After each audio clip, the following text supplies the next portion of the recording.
मला फक्त तिथं सरकारने सांगितलं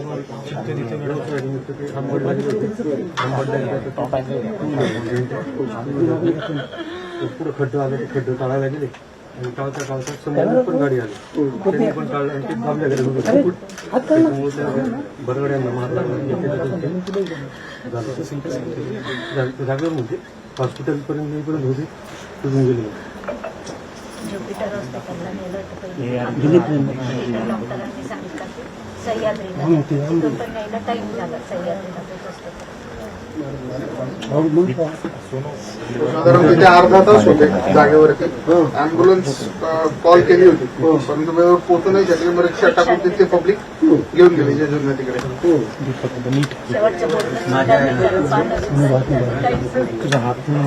म्हणजे कदाचित जर अँब्युलन्स वेळेत पोहोचली असती तर हा कदाचित नसता घडला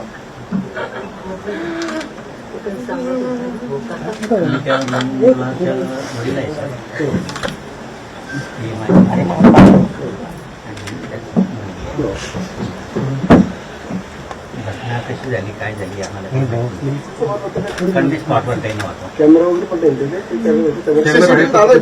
आलंय का हो हो फक्त ना तो जो एक्झॅक्ट जे झाले तिथला भाग नेमका कव्हर नाही झालाय मागच्या बाजूला ओव्हरटेक करताना त्या कंटेनर पर्यंत तिथपर्यंत मिळाली काय घटना कशी झाली असेल आम्हाला काही माहीत नाही मॅडम काल भेटल्या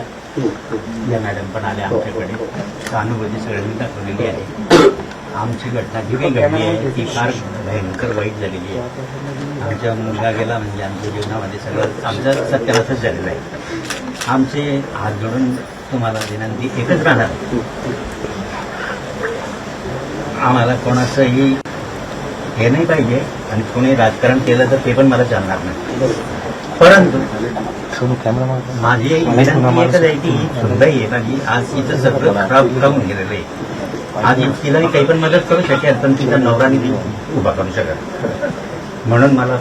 अतिशय वेदना झालेली आहे या पोरीसाठी आणि या माझ्या सुनबाईसाठी BA MSc झालेली एबीपी माझा उघडा डोळे बघा नीट.